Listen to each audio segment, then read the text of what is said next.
Сәлем достар, видео басталмай тұрып, каналыма тіркеліп, лайк басуды ұмытпаңыздар. Қалай бала көтеруге болады? Жүкті болу жолдары. Қазақстанда көптеген әйелдер ұзақ уақыт бойы бала көтере алмай жүр. Өкінішке орай, бедеулік жағдайларында көбейіп келеді.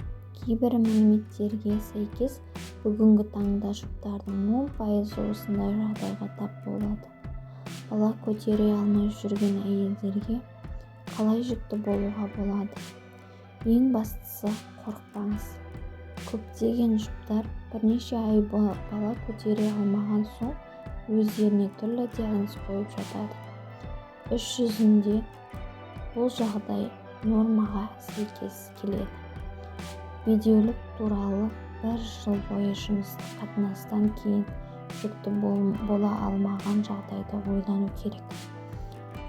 Бірақ үмітіңізді үзбеңіз. Бала көтере алмау мүмкіндігі төмендететін көптеген факторлар бар. Мысалы, созылмалы стресс, дене салмағының төмендеуі, жүйелі емес етектер циклі, кейде сәтсіздік себеп, жыныстық қатынастың сирек болуы, дәрігерлер ата-ана болу мүмкіндігін арттыру үшін аптасына кем дегенде 3 рет қатынасқа түсу керек дейді.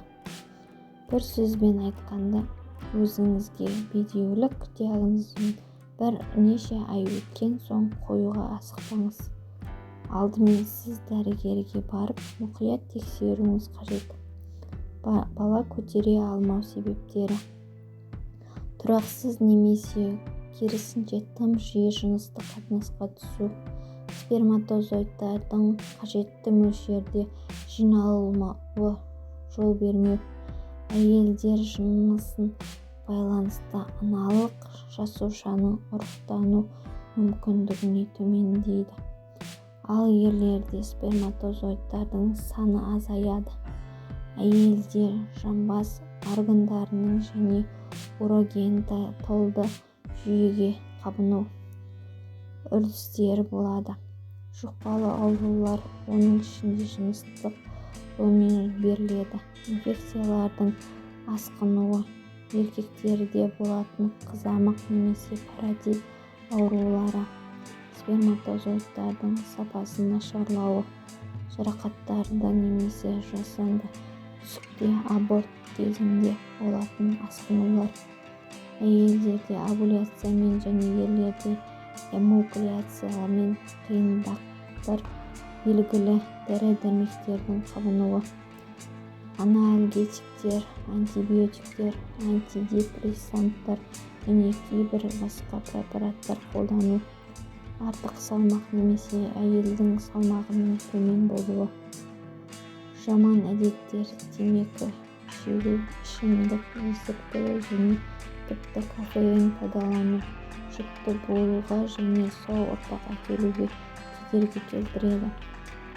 Иммунитеттің төмендеуі және витаминнің жетіспеушілігі, стресс, жүкті болу жолдары. Артынан позасын таңдаңыз. Бұл қарапайым позалардың. Бұл позада ер адамның терең үйіну қамтамасыз етіледі. Жатыр мойнының максималды жақын жерде эмакуляция жасалады. Жыныстық қатынастан кейін аяқтарыңызды көтеріңіз. Бұл тез бала көтеру әдісінің бірі. Төсектен кетпеңіз. Аяғыңызды қабырғаға көтеріп және осы күйде жарты сағат бойы жатыңыз.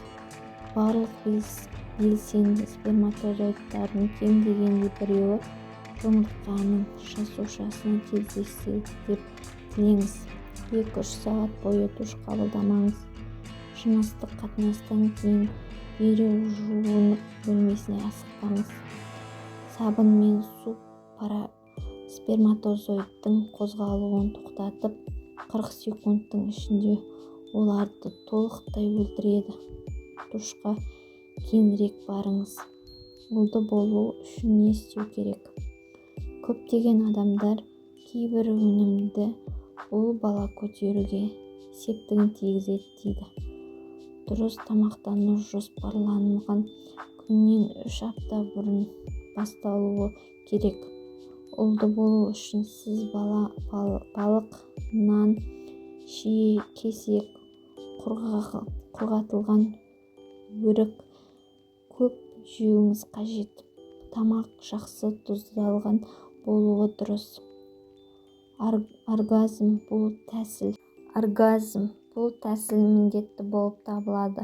Вагинальды оргазм қынап ортасына еркектің сперматозоидтары үшін қолайлы етіледі. Егер қызды жыныстық қатынасқа жігіт еліктірсе, онда оларда ұл бала туады деген ырым бар. Сондықтан өзіңізді бос ұстаңыз. Овуляция сәтті неғұрлым жақсы болса, жыныстық қатынаспен соғұрлым белсенді айналысу керек. Бұл ерлердің ұрығының жұмыртқаға бірінші болып жетуіне көмектеседі. Қытай мәдениетінде осы проблемаларды шешу көптеген әдістер ұсынылады.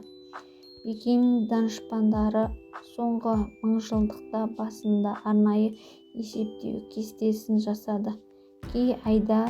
Қай айда ұлды болуға болатынын кестесіне сәйкес болжауға тырысқан. Көптеген ерлі-зайыптылар баланың жыныстық қарамай дені сау болғанын қуанады.